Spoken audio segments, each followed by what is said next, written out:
जय हिंद everyone. So welcome to waking classes. देखो, जनरल साइंस के कुछ ऐसे क्वेश्चंस होते हैं जो बार बार एग्जाम में रेप्लिकेट होते हैं। आज इन्हीं कुछ क्वेश्चंस के साथ हम अपने लेक्चर को देखेंगे। इसमें सिर्फ क्वेश्चंस नहीं है, क्वेश्चन के साथ मैं आपको ये भी बताऊंगा कि एग्जाम में किस तरह से चीज़ों को कवर करना है, कैसे कैसे चीज़ें साथ में आप देख सकते हो जो आपके एग्जाम में पूछी जाती हैं, और रिवाइज करेंगे। मतलब Holi sorry, this is a MCQ come revision session, not just revision, this is a marathon session. ठीक है, सो पूरी कंसंट्रेशन के साथ पढ़ना। इसमें सारे वही क्वेश्चन हैं जो जेकेएसएसबी बार बार पूछे। तो कोई भी आपका एग्जाम है, जिनके आगे वाले एग्जाम थे जिनमें साइंस का पोर्शन है, तो उन सबके लिए मस्ट वॉच। अब नहीं पूछना कि फॉरेस्ट के लिए है या नहीं है, ये फाइनेंस अकाउंट है, ये सबके लिए। इसमें सब तरह के क्वेश्चन मैंने यहाँ पे डाले हुए। ठीक है, सो बिना टाइम वेस्ट के डिस्कशन को स्टार्ट करते हैं। The very first question is which vitamin is essential for blood clotting.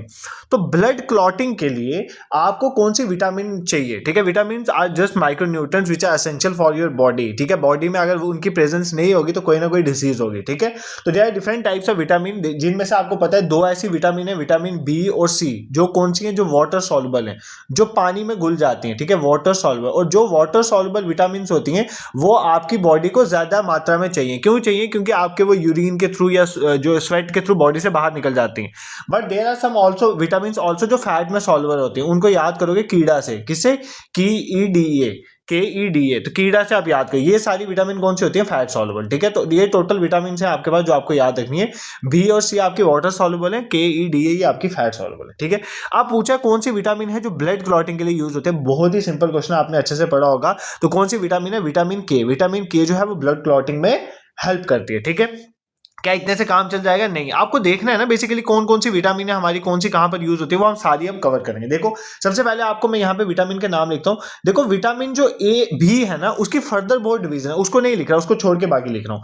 आपकी एक विटामिन ए है, विटामिन सी है, बी को छोड़ के लिख रहा हूँ। ठीक है, आपकी विटामिन डी है, विटामिन ई है और विटामिन के है। ठीक है, इनके बारे में लिखेंगे। इन सबके साइंटिफिक नेम है जो एग्जाम में पूछता है। एग्जाम में जहां जहां से क्वेश्चन आता है बताता हूं, इन सबके साइंटिफिक नेम है। जैसे विटामिन ए का साइंटिफिक नेम है रेटिनोल। क्या पूछेगा एग्जाम में? विटामिन ए का साइंटिफिक नेम रेटिनोल। सी का एस्कॉर्बिक एसिड। क्या है सी का नाम? Ascorbic acid. डी का क्या नाम है? डी का नाम है कैल्सीफिरोल। क्या नाम है? Calciferol, calciferol. ठीक है, और ई का नाम है टोकोफिरोल। क्या नाम है? टोकोफिरोल। ठीक है, टोकोफिरोल। और के का नाम है फाइलोक्विनोन। क्या नाम है? फाइलोक्विनोन। ठीक है, ये बार बार पूछता है इसलिए बता रहा हूँ, इनके साइंटिफिक नेम पूछता है। और अगर मान लो ये आपकी बॉडी में अवेलेबल नहीं है तो इनकी वजह से क्या क्या डिजीज हो सकती है। मान लो रेटिनोल नहीं है, मतलब विटामिन ए की डेफिशिएंसी है, तो नाइट ब्लाइंडनेस, उसको दिक्कत हो सकती है। अगर विटामिन सी की कमी है तो स्कर्वी हो सकता है। उसको क्या हो सकता है? स्कर्वी, या उसके गम ब्लीडिंग हो सकती है, तो ब्लीडिंग गम्स। ठीक है, ये भी डिसीज होती है अगर विटामिन किसी की सी की डेफिशिएंसी है। अगर डी की डेफिशिएंसी है तो रिकेट्स हो सकता है, रिकेट्स हो सकता है, या बच्चों में ऑस्टोमलेशिया बोलते हैं, ऑस्टियोमलेशिया, वो हो सकता है। मतलब इससे क्या होता है बेसिकली, आपकी बोन्स जो है वो सॉफ्ट हो जाती हैं बच्चों में। ठीक है, फिर टोकोफिरोल, अगर विटामिन ई आपकी बॉडी में नहीं है तो आप इनफर्टाइल हो जाएगी, आपको स्टेरिलिटी आ जाएगा। स्टेरिलिटी बोल दो या इनफर्टिलिटी बोल दो, वो हो जाए। और विटामिन के की डेफिशिएंसी से, देखो विटामिन के किसके लिए चाहिए? ब्लड क्लॉटिंग के लिए। और अगर विटामिन के नहीं है किसी की बॉडी में तो नॉन क्लॉटिंग हो जाएगी। क्या? ब्लड प्रॉपर्ली क्लॉट नहीं हो पाएगा, ब्लड ब्लीडिंग होगी और बंदे की डेथ भी हो सकती है। ठीक है, तो ये सारी विटामिन हैं और उनके साइंटिफिक नेम कैसे याद रखें? सिंपल, मैंने आपको ट्रिक के थ्रू विटामिन पढ़ाया हुआ है। Race to fight, RA। ठीक है, race, RAC, race to fight, ऐसे याद करो, रेस टू फाइट। ठीक है, यहां से याद करो। क्या? रेस से पहले विटामिन ए का नाम रेटिनोल, फिर सी का नाम है एस्कॉर्बिक एसिड, सी से कैल्सीफिरोल, टीओ से टोकोफिरोल और फाइट से फाइलोक्विनोन। ठीक है, ऐसे याद रखो, रेस टू फाइट से याद रखो। विटामिन ए का नाम है रेटिनोल, सी का नाम है एस्कॉर्बिक एसिड, डी का नाम है कैल्सीफिरोल, ई का नाम है टोकोफिरोल और के का नाम है फाइलोक्विनोन। रेस टू फाइट से आप ये सारे याद कर सकते हो। विटामिन ए की अगर डेफिशिएंसी होगी नाइट ब्लाइंडनेस, विटामिन सी की डेफिशिएंसी स्कर्वी हो सकता है, विटामिन डी की डेफिशिएंसी रिकेट्स, विटामिन ई की डेफिशिएंसी स्टेरिलिटी और विटामिन जो के की डेफिशिएंसी इससे क्या होता है? नॉन क्लॉटिंग होती है। ठीक है, दिस इज क्लियर। अब देखो, बी मैंने यहाँ पर क्यों नहीं पढ़ा है? इसलिए नहीं पढ़ा है क्योंकि बी की फर्दर बहुत टाइप्स है। विटामिन बी के अंदर आपकी B1 भी आ जाता है, ठीक है, B2 भी आ जाता है, आगे कहीं देख लेंगे। ठीक है, B3 भी आ जाता है, B5 भी है, इनके अपने अपने नाम है। B6 भी है, फिर B7 भी है, B9 भी है, B12 भी है, इन सब के अपने अपने नाम है। ऐसे कुछ क्वेश्चन भी आएंगे आज के सेशन में, उसमें कवर कर लेंगे। तो विटामिन बी का बता देता हूँ। विटामिन बी जो है बेसिकली, विटामिन बी का इसका थायामीन आप याद कर सकते हो। क्या? Thiamine. Vitamin B1 is thiamine. ठीक है, ये याद कर लो, दिस इज इंपॉर्टेंट। तो एक मैं बता देता हूँ, अगर ये किसी की बॉडी में विटामिन बी की कमी है तो इसकी डिसीज होती है, उसको बोलते हैं बैरी बैरी। क्या बोलते हैं? बैरी बैरी। तो इसके आगे फर्दर है, इस पे भी मैंने ट्रिक्स के थ्रू आपको याद कराया था। ट्रेल पुल पर चढ़ी बहुत फास्ट, तो आप विटामिन वाले लेक्चर में देखो, ये आपको मिल, जिसके सिलेबस में पर्टिकुलर विटामिन है वो उस लेक्चर को देख लेना, बाकी आपके लिए इतना काफी है, ठीक है। नेक्स्ट क्वेश्चन पे मूव कर। देखो मैं इसी तरह से पढ़ाऊंगा, अगर आप सिर्फ बोल रहे हो कि जस्ट आंसर देखना है तो आप एक्सप्लेनेशन मत सुनो, आप क्वेश्चन देखो, आंसर देखो और आगे बढ़ते चलो, बट मैं तो एक्सप्लेनेशन साथ में कवर करवाऊंगा। Which type of lens is used in magnifying glass. एक अगर मान लो कि बिल्कुल छोटा सा लिखा हुआ है ना, एक बिल्कुल छोटा सा लिखा हुआ, अगर आपको इसको पढ़ना है तो आप मैग्नीफाइंग ग्लास का यूज करते हो, उसमें कौन सी तरह की लेंस लगी होती है, convex lens, concave lens, plano convex lens या बाइफोकल लेंस, बताओ कौन सी लेंस लगी। देखो जब भी आपको छोटी चीज को बड़ा करके दिखाना है तो आप कन्वर्जिंग लेंस का यूज करोगे, मतलब जो लाइट को कन्वर्ज करके किसी एक पॉइंट पे लेके जाए, तो कन्वर्जिंग लेंस का यूज करोगे। तो कन्वर्जिंग लेंस होती है हमारी कौन सी, कन्वेक्स लेंस। तो हम कौन सा यूज करते हैं, मतलब जब भी आपको छोटी की छोटी चीज देखनी है तो आपको कौन सी चाहिए, कन्वर्जिंग लेंस। और कन्वर्जिंग लेंस कौन सी होती है, कन्वेक्स लेंस। इसी तरह जो मिरर में, अगर मैं मिरर की बात करूं, there is a difference between mirror and lens ना। तो जो मिरर है, मिरर कौन सा मिरर कन्वर्ज करता है, तो कन्वर्जिंग मिरर हमारा कनकेव होता है, या आपस में उल्टे होते हैं। कन्वर्जिंग मिरर कौन सा होता है, हमारा कनकेव होता है। सर कुछ समझ नहीं आया, ठीक है, मैं अभी समझाता हूं, इसमें तो कोई दिक्कत तुम्हें होने नहीं दूंगा मैं, ठीक है। देखो ये हमारी एक होती है कन्वेक्स लेंस। कौन सी, कन्वेक्स लेंस। क्या, कन्वेक्स लेंस। इसको बोलते हैं ये लेंस है, इससे लाइट क्रॉस होकर आगे जाती है, इससे लाइट क्रॉस होती है तो किसी एक पॉइंट पे जाके पड़ती है, मतलब ये लाइट कन्वर्ज हो रही है ना एक पॉइंट पे, इसलिए हम इसको कन्वर्जिंग लेंस कहते हैं। इसी का यही, अगर मैं इसी का मिरर बनाऊं तो इस तरह से मिरर बनता है। इस मिरर की एक साइड से लाइट रिफ्लेक्ट होती है ना, यहां पर लाइट पड़ेगी, यहां से रिफ्लेक्ट हो जाएगी, ये आपका कन्वर्जिंग मिरर है। तो ये जो कन्वर्जिंग मिरर है इसका नाम है कनकेव। तो आपने ये याद रखना है कि जो आपका कन्वर्जिंग मिरर होता है वो कनकेव मिरर होता है, और जो कन्वर्जिंग लेंस होती है वो कन्वेक्स लेंस होती है, दोनों उल्टे हैं, ठीक है। अब दिस इज क्लियर। इसी तरह जो आपका डाइवर्जिंग वाला केस अगर मैं आपको बताऊं, अगर मैं आपको बताऊं कि डाइवर्जिंग लेंस कौन सी है, तो डाइवर्जिंग लेंस उल्टा कनकेव लेंस हो जाएगी, और डाइवर्जिंग मिरर जो है डाइवर्जिंग, वो कौन सा हो जाएगा, मिरर हो जाएगा हमारा कन्वेक्स मिरर, ठीक है। This is clear. अब कोई आपको दिक्कत नहीं होगी। मतलब कन्वर्जिंग की बात है, जो लाइट को कन्वर्ज करके एक पॉइंट पे लेके जाएगी। अगर कन्वर्जिंग लेंस बोलूंगा तो कन्वेक्स लेंस, तो उल्टा इसका कनकेव मिरर कन्वर्जिंग होता है। On the other hand diverging की बात करूंगा तो कनकेव लेंस डाइवर्जिंग है, और उसका उल्टा जो है कन्वेक्स मिरर जो है वो डाइवर्जिंग है। अब इनके यूजेस से एग्जाम में क्वेश्चन पूछते हैं। देखो सिंपली आपको क्वेश्चन क्या आता है, आपको पूछेगा कि जो अगर आपको शेव करवानी है, ठीक है, आप शेव करवानी है तो आप कौन सा मिरर को शेविंग मिरर यूज करोगे। सिंपली देखो कि जब आपको शेव करनी है तो आपको लाइट को कन्वर्ज करवाना है कि डाइवर्ज करवाना है। कन्वर्ज हम वहां पर करवाते हैं जहां पे हमें एक एग्जैक्टली पॉइंट को बड़ा करके दिखाना। तो भाई जब आप शेव करते हो तो आप अपने एक एक बाल को देखते हो ना कहां कहां पर है, तो मतलब वहां पे आप कन्वर्ज करवा रहे हो। तो शेविंग मिरर कौन सा है, कन्वर्जिंग मिरर। तो कन्वर्जिंग मिरर कौन सा है, कनकेव मिरर। तो एग्जाम में पूछेगा कि शेविंग मिरर किसको यूज करते हैं, तो कनकेव मिरर। देखो अगर आपको कंसेप्ट क्लियर है फिर कुछ भी क्वेश्चन पूछेगा तो आप कर लोगे। जैसे जो गाड़ी की हेडलाइट होती है, जो लाइट आगे पड़ती है ना, हेडलाइट में भी आपको लाइट को कन्वर्ज करवाना होता है, एक सिंगल बीम की फॉर्म में आ गए। तो हेडलाइट में भी हम किसका यूज करते हैं, कन्वर्जिंग का यूज करते हैं। किसका, कन्वर्जिंग। तो वहां पर भी हम हेडलाइट में भी कनकेव मिरर का यूज कर सकते हैं, ठीक है। बट ध्यान से सुनना, यहां से एग्जाम में क्वेश्चन आता है। बट अगर मान लो आपको पीछे देखना है, कहां पर पीछे देखना है, मान लो अगर मैं बोलूं, अगर मान लो आपको गाड़ी के पीछे देखना है, ये गाड़ी के साइड पे शीशा लगा होता है, बीच में शीशा लगा होता है जिससे आप पीछे की गाड़ियां देखते हो, वहां पर हमें डाइवर्जिंग मिरर चाहिए होता है। कौन सा चाहिए होता है, डाइवर्जिंग, क्योंकि हमें पीछे देखना होता है, पीछे कहां कहां दूर दूर की गाड़ियां देख रहे हैं हम, कहां से आ रही हैं। तो जब भी आपने देखना है दूर दूर पीछे कहां से गाड़ियां आ रही हैं, वहां पे आपको डाइवर्जिंग मिरर चाहिए। तो वहां पर हम कौन सा मिरर यूज करते हैं, कन्वेक्स मिरर, ठीक है। डायरेक्टली एग्जाम में यहां से क्वेश्चन आते हैं, ये पूछते हैं आपको कि कन्वर्जिंग मिरर कहां पर यूज है, शेविंग में कौन सा मिरर यूज है, पीछे देखने के लिए इसको बोलते हैं रियर व्यू मिरर, वो कौन सा यूज होता है, जो ट्रैफिक सेफ्टी के लिए जो ब्लाइंड कॉर्नर लगे होते हैं वहां पर कौन से मिरर लगे होते हैं, ठीक है। ये सारे डाइवर्जिंग मिरर आ जाते हैं, ठीक है। This is clear. तो शेविंग मिरर हमारा कन्वर्जिंग मिरर होगा, तो वहां पे कनकेव मिरर लगाएंगे। हेडलाइट में आगे देखने के लिए जो है वो हमारा कन्वर्जिंग मिरर होगा, तो हम कनकेव लगाएंगे। बट अगर पीछे देखना है, रियर व्यू मिरर जिसे कहते हैं, वहां पर हमें डाइवर्ज करना, हम पीछे दूर दूर का एरिया देखना है, कहां कहां से गाड़ी आगे दिख सकती है, वहां पर सिर्फ एक स्पॉट से थोड़ी देखना है, पूरा पीछे दिखना चाहिए। जब भी आप कभी गाड़ी चलाते हो, स्कूटी चलाते हो, बाइक चलाते हो, आपने देखो जो साइड में शीशा लगा होता है उसमें पीछे बहुत बड़ा एरिया दिखता है, तो वो डाइवर्जिंग मिरर लगा हुआ है। कौन सा मिरर लगा हुआ है, कन्वेक्स मिरर लगा हुआ है, ठीक है। I hope this is clear to you. यहां से डायरेक्टली एग्जाम में क्वेश्चन आते हैं तो अच्छे से इन चीजों को देख लेना, ठीक है। नेक्स्ट आपका नेक्स्ट कौन सा पोर्शन है, नेक्स्ट कहता है कि pH of neutral solution is. देखो पीएच, न्यूट्रल सोल्यूशन की कितनी पीएच होती है पूछ रहा है, ठीक है। न्यूट्रल सोल्यूशन की पीएच कितनी होती है, 0 होती है, 7 होती है, 14 होती है, टेम्परेचर पे डिपेंड करता है, ठीक है। देखो किसी भी सोल्यूशन की पीएच वैल्यू ही बताती है कि वो सोल्यूशन एसिडिक है या बेसिक है या न्यूट्रल है। देखो अगर पीएच वैल्यू 7 से कम है तो वो सोल्यूशन आपका एसिडिक सोल्यूशन है। कौन सा सोल्यूशन है? Acidic solution. अगर पीएच जो है 7 से ज्यादा है, क्या 7 से ज्यादा है, तो वो कौन सी सोल्यूशन है? बेसिक सोल्यूशन है। और अगर जिसकी वैल्यू 7 है तो वो कौन सा सोल्यूशन है? न्यूट्रल सोल्यूशन है। कौन सा सोल्यूशन? ना ही वो एसिडिक है ना ही वो बेसिक है। तो न्यूट्रल सोल्यूशन की पीएच कितनी होती है? वो 7 होती है। ये आपको कवर है, ठीक है, इसमें कोई दिक्कत नहीं है। जैसे अगर बिल्कुल प्योर वाटर होता, ऑल्दो हमारा वाटर बिल्कुल प्योर नहीं होता, बट जो प्योर वाटर होगा उसकी पीएच कितनी होगी? 7 होगी, क्योंकि वो बिल्कुल न्यूट्रल होगा, ठीक है। अब आपको एग्जाम में ना यहाँ से क्या क्वेश्चन आता है, आपको एग्जाम में पूछता है कि किस चीज की पीएच कितनी है। जैसे मान लो आपको पूछेगा ब्लड की पीएच, क्या ब्लड जो है एसिडिक होता है या न्यूट्रल? नहीं, ब्लड जो होता है वो स्लाइटली बेसिक होता है। क्यों? इसकी पीएच 7.4 है। मैंने आपको बोला जब पीएच 7 से ज्यादा है तो वो बेसिक है, और जब 7 से कम है वो एसिडिक है, और 7 न्यूट्रल है। तो ब्लड की कितनी है? 7.4। तो ब्लड जो है वो स्लाइटली बेसिक है। स्लाइटली बेसिक या अल्कलीन बोल सकते हैं। ऐसे बेस जो पानी में डिजोल्व होते हैं उनको अल्कलीन बोलते हैं। तो ऐसे आता है पेपर में कि जो ब्लड है वो स्लाइटली अल्कलीन है। क्यों? क्योंकि इसकी 7 से ज्यादा पीएच, 7 से ज्यादा पीएच मतलब बेसिक, और जो बेस पानी में घुल जाए उसको एल्कलीन बोलते हैं। ये आपको पढ़ा है acid bases salt while session में, देखो मैराथन सेशन में, वहां पे कवर हो जाएगा, ठीक है। नेक्स्ट इसके बाद और पूछता है मिल्क ऑफ मैग्नीशिया। क्या मिल्क ऑफ मैग्नीशिया जो है वो एसिड है या बेस है? मिल्क ऑफ मैग्नीशिया भी जो है हमारा बेस है। क्यों? क्योंकि इसकी पीएच वैल्यू जो है वो 10 है। कितनी है? 10 है, ठीक है। फिर हमारा सोडियम हाइड्रोक्साइड, ये सबसे अच्छा बेस है, मतलब खतरनाक बेस है। क्यों? क्योंकि इसकी पीएच वैल्यू 14 है, मतलब सबसे ज्यादा है, 14 है। तो सोडियम हाइड्रोक्साइड भी क्या है आपके पास? बेस है, आपको याद रखना है, ठीक है। फिर आपको पता है कि एसिड रेन होती है, जब आपके नाइट्रोजन और सल्फर के ऑक्साइड बन के नीचे गिरते हैं, that is known as acid rain.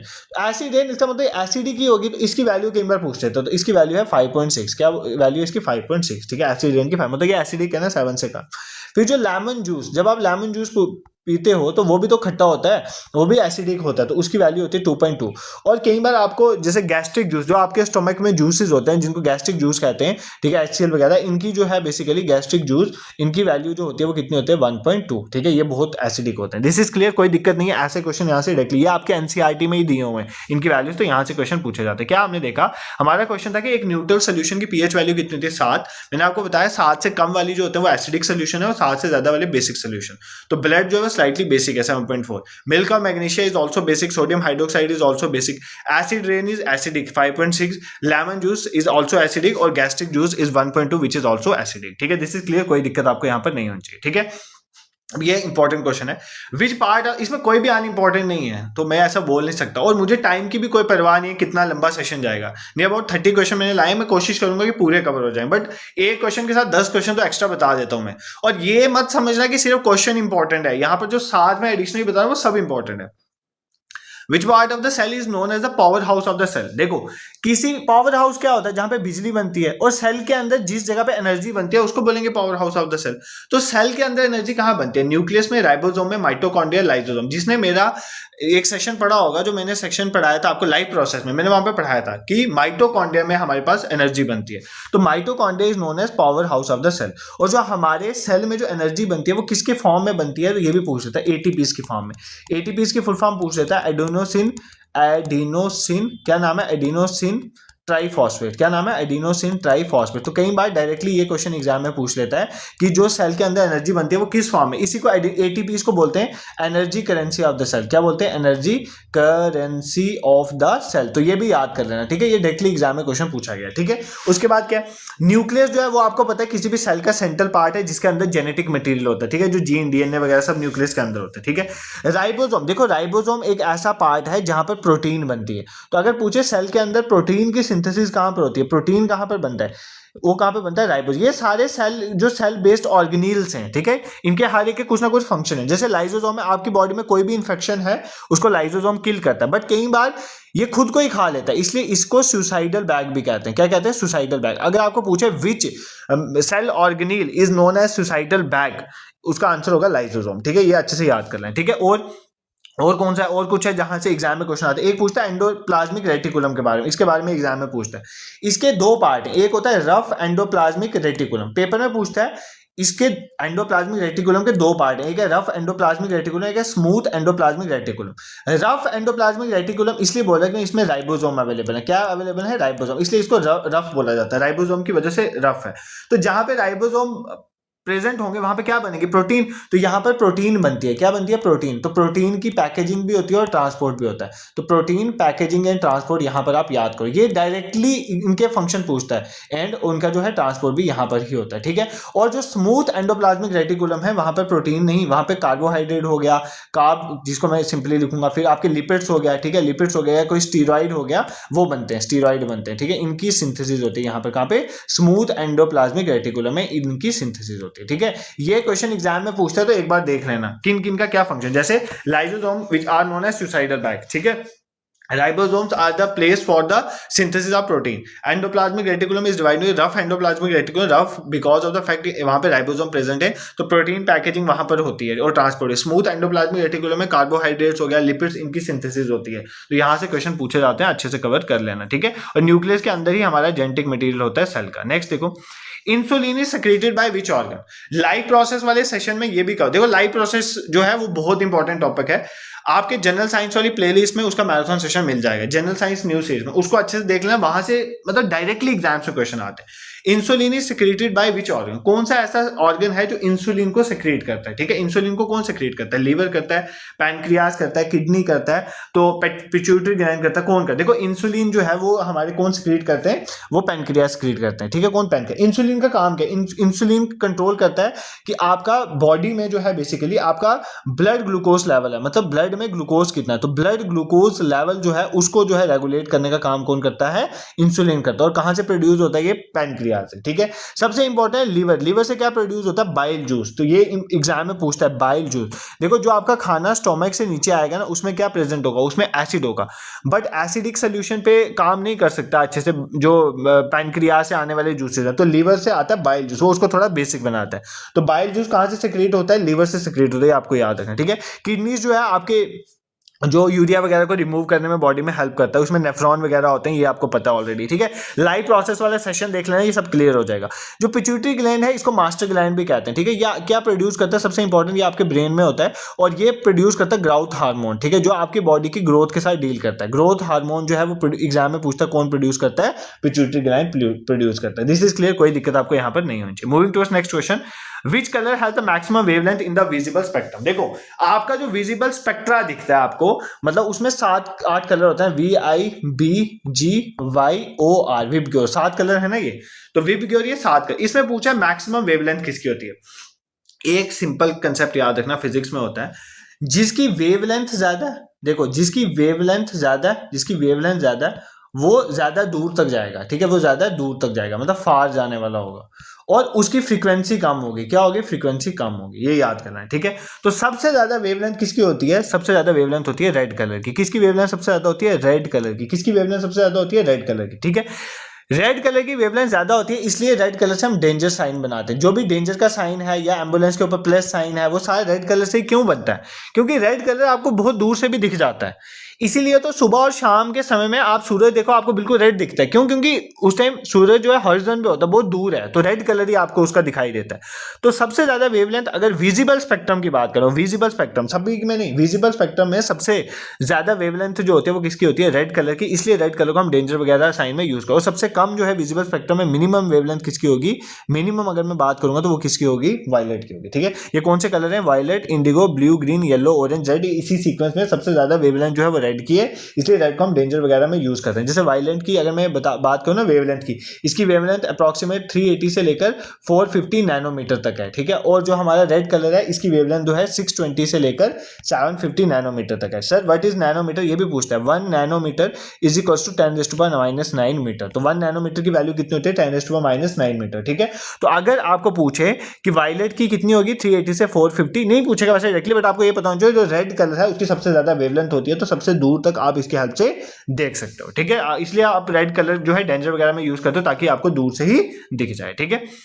Next question में मूव करते हैं। Which gas is known as laughing gas.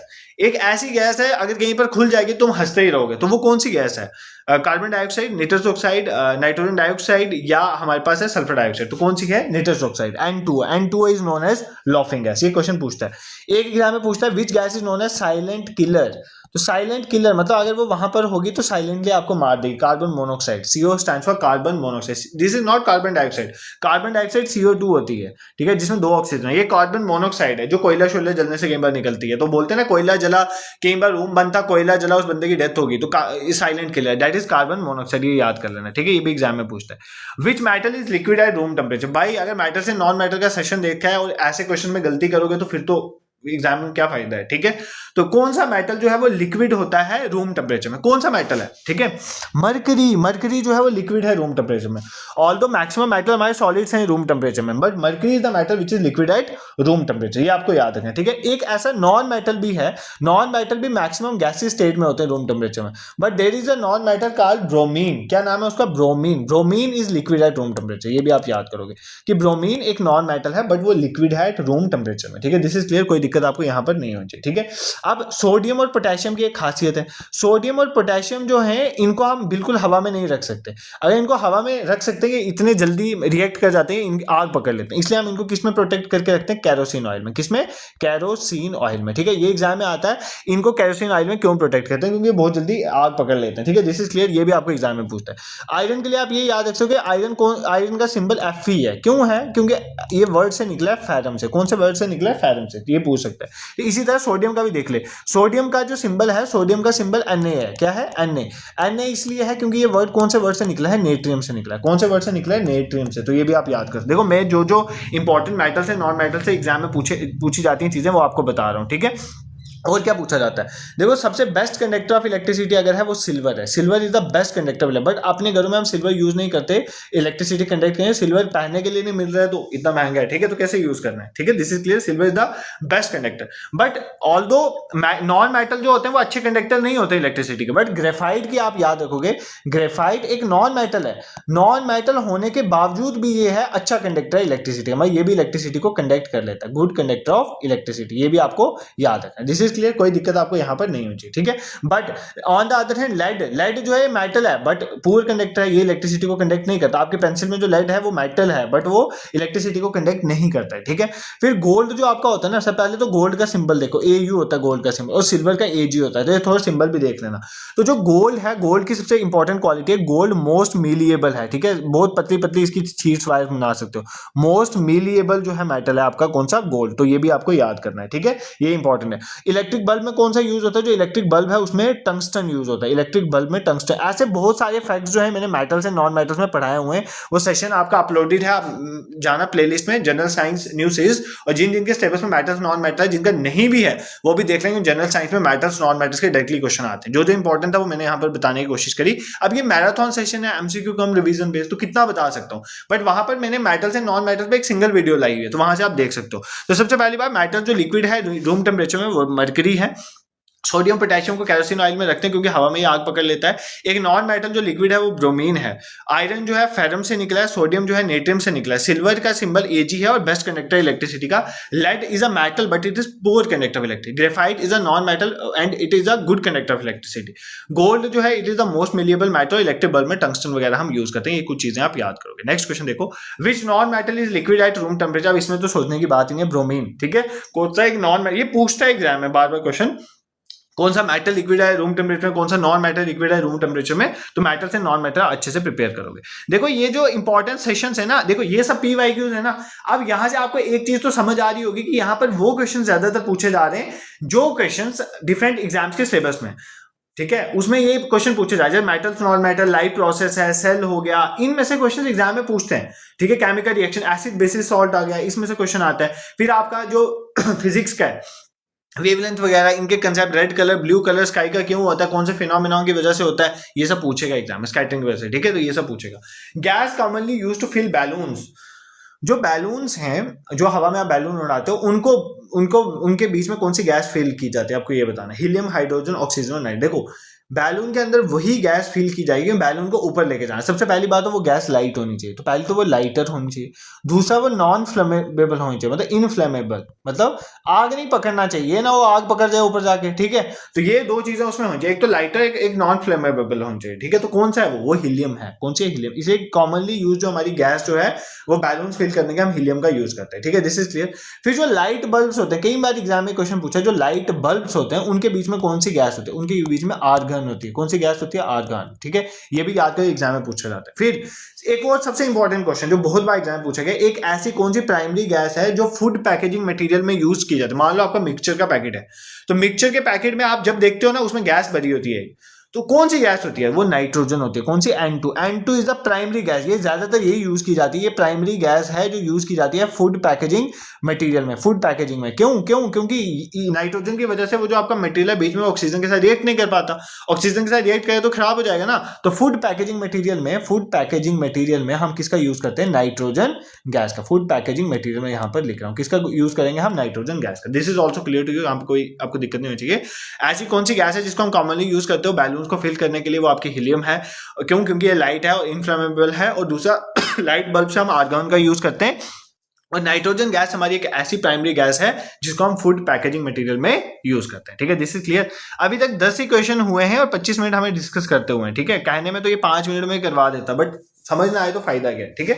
अब आगे फिजिक्स के वो क्वेश्चन जो डायरेक्टली एग्जाम में पूछे जाते हैं, क्या, विच of the following measurement is not a unit of distance. देखो एक तो यूनिट एंड मेजरमेंट में से क्वेश्चन आएगा, कौन सा किसका ऐसा यूनिट है, कौन सा, ये वो आपको पता होना चाहिए। ये तो सबसे इंपॉर्टेंट टॉपिक है फिजिक्स का। तो कौन सा जो है जो यूनिट नहीं है डिस्टेंस को मेजर कर, देखो डिस्टेंस को क्यूबिट में भी मेजर करते हैं, पार्सेक में भी मेजर करते हैं, एंगस्ट्रॉन पे भी मेजर करते हैं। ये they are different units for the measurement of distance, ठीक है। बड़े बड़े लेवल पे हम इनका यूज करते हैं। एंगस्ट्रॉन हो गया, पार्सेक हो गया, क्यूबिट हो गया, नैनोमीटर हो गया, मिलीमीटर हो गया, माइक्रोमीटर। एक तो एग्जाम में पूछता है 1 मिलीमीटर किसके बराबर होता है, 1 मिलीमीटर 10⁻³ मीटर के बराबर होता है। फिर आपको पूछेगा 1 माइक्रोमीटर किसके बराबर होता है, 1 माइक्रोमीटर 10⁻6 मीटर के बराबर होता है। ऐसे क्वेश्चन एग्जाम में आते हैं, थोड़ा देख के जाना। नैनोमीटर बता दिया 10⁻⁹, एंगस्ट्रॉन होता है 10⁻10, क्या होता है 10⁻10, ऐसे क्वेश्चन पूछता है। बट इनमें से कौन सा यूनिट नहीं है डिस्टेंस का, अमीटर। अमीटर कहां पर है यूनिट डिस्टेंस का, अमीटर कहां पर, भाई अगर आपने अच्छे से पढ़ा होगा, मैंने करंट इलेक्ट्रिसिटी आपको पढ़ाया, करंट इलेक्ट्रिसिटी में भी पेपर में क्वेश्चन आते हैं जनरल साइंस में।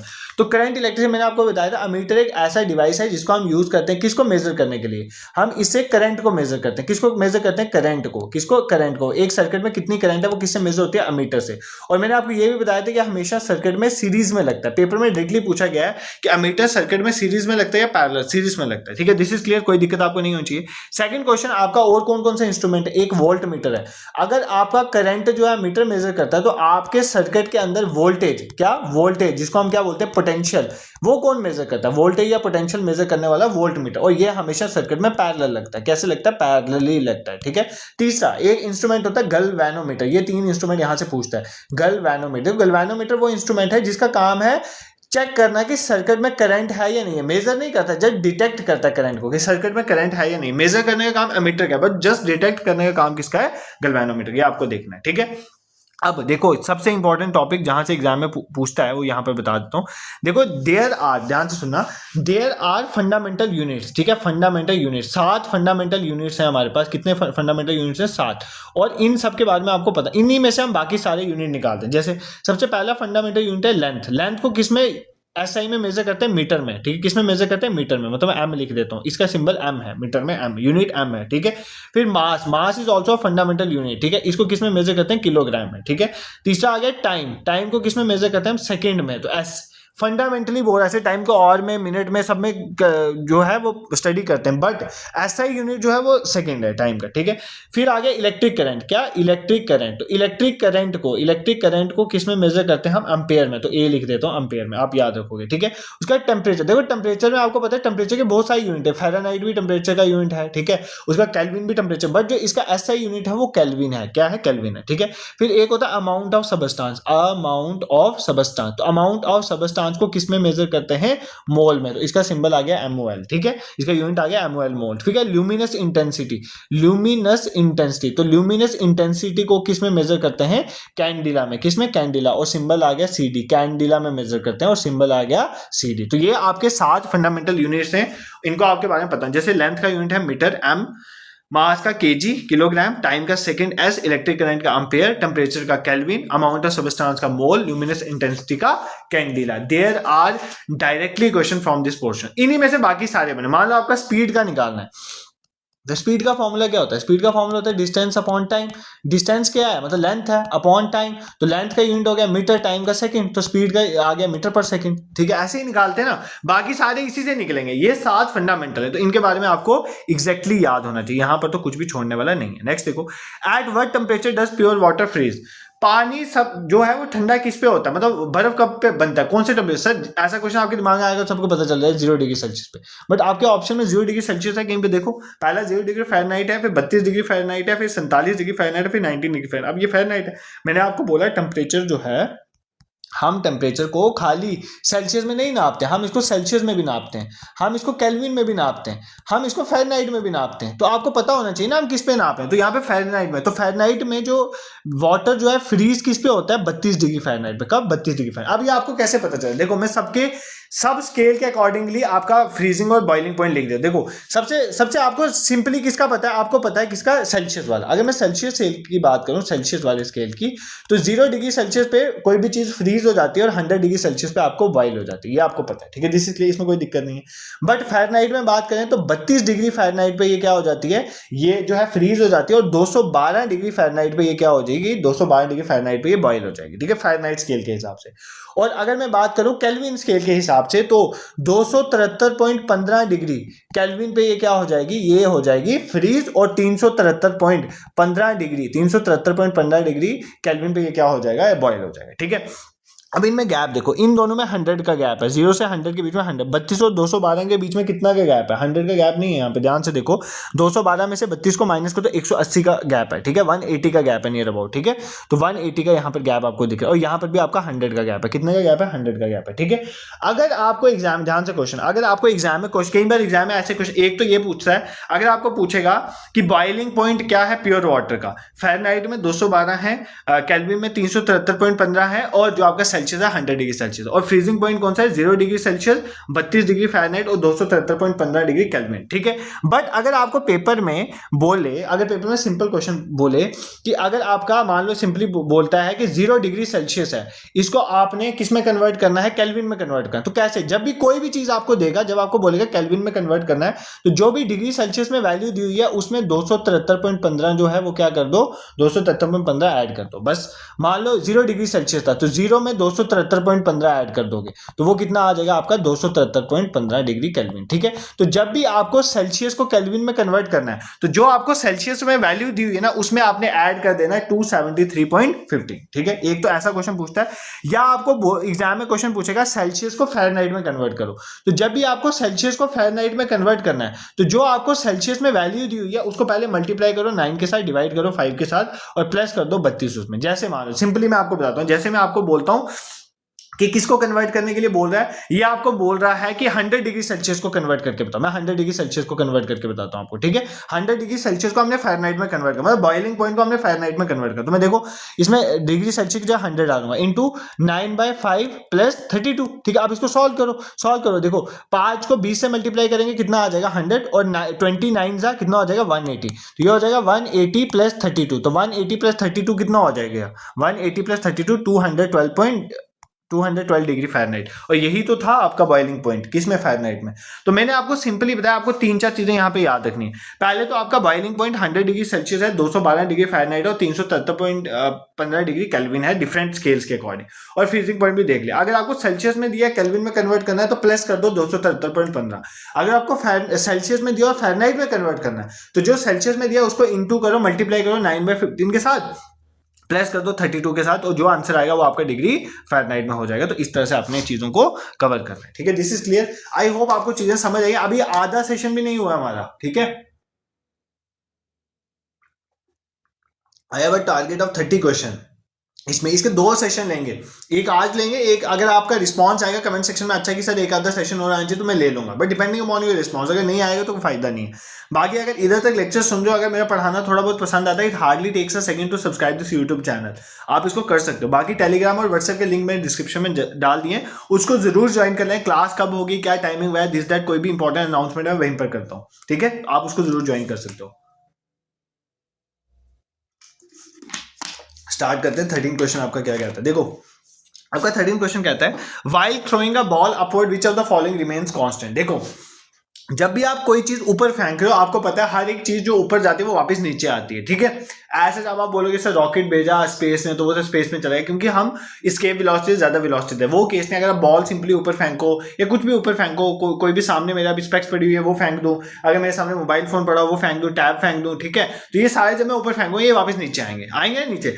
तो अगर कोई भी चीज आप ऊपर फेंक रहे हो और वो वापस नीचे आ रही है तो मतलब क्या चीज उसमें कांस्टेंट रहती है। जब भी आप किसी चीज को ऊपर फेंकते हो ना तो हमेशा एक चीज कांस्टेंट रहती है, that is known as acceleration, ठीक है, क्योंकि आपकी एक एक्सेलरेशन ड्यू टू ग्रेविटी उसके ऊपर एक्ट करते हो जिसकी फिक्स वैल्यू है। एक्सेलरेशन ड्यू टू ग्रेविटी की वो कितनी वैल्यू है 9.8 मीटर पर सेकंड। इसलिए आप जब भी कोई चीज ऊपर फेंकते हो तो वो जो है वो उसमें क्या कांस्टेंट रहता है, एक्सेलरेशन ड्यू टू ग्रेविटी, ठीक है। ऐसा क्वेश्चन आपको पूछा जाता है, ठीक है, याद कर लेना। नेक्स्ट देखो विच vitamin is abundant in citrus fruit. तो जो आपका सिट्रस फ्रूट है उसमें कौन सी विटामिन सबसे ज्यादा पाई जाती है। विटामिन ए पाई जाती है, विटामिन बी पाई जाती है, विटामिन सी, विटामिन डी। तो कौन सी पाई, देखो जो भी खट्टी चीज है उसमें विटामिन सी पाई जाती है ना मेनली, तो विटामिन सी इसमें, ठीक है। आप ये देख लेना कौन सी चीजों में विटामिन ए ज्यादा है, विटामिन बी, विटामिन सी, ठीक है, विटामिन डी जैसे फिश ऑयल वगैरह में विटामिन ए ज्यादा होती है वो बोलते हैं, ठीक है, तो ये आप देख लोगे, ठीक है। नेक्स्ट क्वेश्चन देखो which of the following is a non infectious disease. Infectious disease जो एक बॉडी से दूसरे बॉडी में ट्रांसफर हो जाए, नॉन इन्फेक्शियस जो ट्रांसफर ना हो। मलेरिया ट्रांसफर होता है, फीमेल एनोफिलस मॉस्किटो जो है वो लेके जाती है, प्लाज्मोडियम कॉज करता है, ठीक है। देखो जो मलेरिया है वो कौन कॉज करता है, प्लाज्मोडियम। ये कोई वायरल डिसीज नहीं है, वायरस नहीं कॉज करता है, प्लाज्मोडियम कॉज करता है। और इसको लेके कौन जाती है, फीमेल एनोफिलस मॉस्किटो। कौन सी, फीमेल एनोफिलस मॉस्किटो। देखो लड़के जो है ना वो नहीं लेके जाते, ये फीमेल एनोफिलस मॉस्किटो लेके जाती है मलेरिया, ठीक है, जोक्स अपार्ट। बैक्टीरियल डिसीज, ये टाइफाइड जो है ना एग्जाम में पूछता है, टाइफाइड कौन सी डिसीज है, बैक्टीरियल है कि वायरल है, बैक्टीरियल डिसीज है। इसको कौन कॉज करता है, एक बेसिकली बैक्टीरिया है जिसका नाम है सल्मोनेला। क्या नाम है, सल्मोनेला टाइफाई, ठीक है, ये कॉज करता है इसको, ठीक है। अब डायबिटीज है बेसिकली इस क्वेश्चन का आंसर, क्यों डायबिटीज कोई नॉन इन्फेक्शियस डिसीज, एक बंदे को डायबिटिक पेशेंट है तो दूसरा डायबिटिक नहीं हो जाएगा। मीजल्स एक वायरल डिसीज है, भाई ये क्वेश्चन डायरेक्टली एग्जाम में आता है, कौन सी वायरस कॉज करता है, कौन सी बैक्टीरिया, कौन सी फंजाई। ये मैंने आपको लेक्चर में पढ़ाया हुआ है, डिसीजेज वाले लेक्चर पे जाना आपको बिल्कुल, और ये सेक्शन आप सबको देखना चाहिए, कौन सी बैक्टीरियल है कौन सी वायरल, ये एग्जाम में क्वेश्चन आता है। वायरल डिसीज है और मैंने बाई ट्रिक्स पढ़ाया हुआ है, ये एक रूबीला वायरस कॉज करता है, मीजल कौन कॉज करता है, रूबीला वायरस, ठीक है। ये कौन सी फैमिली से बिलोंग करता है, पैरामाइक्सोविरिडाई फैमिली एक वहां से बिलोंग करता है और ये कॉज करता है मीजल्स, ठीक है। तो ये आपको वहां से पढ़ना है, ये डायरेक्टली यहां से एग्जाम में क्वेश्चन आते हैं, भाई इसको बिल्कुल स्किप नहीं करना। जैसे आपकी अगर आपको लगता है कि वहां पे वीडियो पढ़नी चाहिए कि नहीं, मैं आपको एक जस्ट सिंपली उसका बताता हूं। जैसे एक मैंने ट्रिक के थ्रू आपको पढ़ाया था कल टीटी ने सबको पकड़ा विदाउट टिकट, ठीक है, विदाउट टिकट। देखो ये मैंने एक बार ये मैंने ट्रिक याद की थी, तब से मेरे को याद है, सारी जो डिसीज हैं वो सारी याद है। ये मैं वो लिख रहा हूँ जो सारी डिसीज बैक्टीरिया कॉज करते हैं, तो बैक्टीरियल डिसीज। इसी तरह मैंने वायरल डिसीज, प्लाज्मोडियम डिसीज सबकी ट्रिक बताई, बट आज मैं सिर्फ बैक्टीरियल डिसीज के लिए बता रहा हूँ, सेशन बहुत लंबा खींच जाएगा, तो आप डिसीज वाले लेक्चर देखें। जैसे कल से आप याद करोगे कॉलरा और टाइफाइड, कॉलरा और लेप्रोसी, एल से लेप्रोसी, कौन सा, कॉलरा और लेप्रोसी, ठीक है। टी से याद करोगे टेटनस टाइफाइड। अब बच्चों को पता ही नहीं होता, बच्चे टाइफाइड में मार्क कर देते हैं कि एक वायरल डिसीज है जबकि एक बैक्टीरियल डिसीज है। तो कॉलरा लेप्रोसी कल से याद करो, टेटनस टाइफाइड किससे याद करो, टीटी से। नी से याद करो न्यूमोनिया, ठीक है, ये भी एक तरह की बैक्टीरियल डिसीज है। सबका से आप बहुत सारी याद कर सकते हो, बट मैं इंपॉर्टेंट बताता हूँ। साइफिलिस आप इससे याद करोगे, ठीक है, ऑस्टियोमलेशियस याद करोगे और एक्टिनोमलेशिया, बट साइफिलिस इंपॉर्टेंट याद करो, ये इंपॉर्टेंट एग्जाम में पूछता है, ठीक है। पकड़ा से प्लेग और डिफ्टेरिया, ये भी एग्जाम में पूछ जाता है, डिफ्टेरिया, ठीक है, ये एग्जाम में पूछता है। विदाउट से वूपिंग कफ, ये भी बहुत बार पूछा है, वूपिंग कफ। और जो है आपका टिकट से टीबी, ट्यूबरकुलोसिस, ठीक है, टीबी जिसको बोलते हैं ट्यूबरकुलोसिस, ठीक है, ट्यूबरकुलोसिस। तो ये किससे कॉज होता है, ये टीबी से जो है, टिकट से आप याद करो। देखो कितना मुश्किल था इसको याद करना, बस एक ट्रिक याद। कल हम गए ना, हम ट्रैवल कर रहे थे ट्रेन से, वृंदावन जाते थे, तो टीटी ने पकड़ा सबको विदाउट टिकट।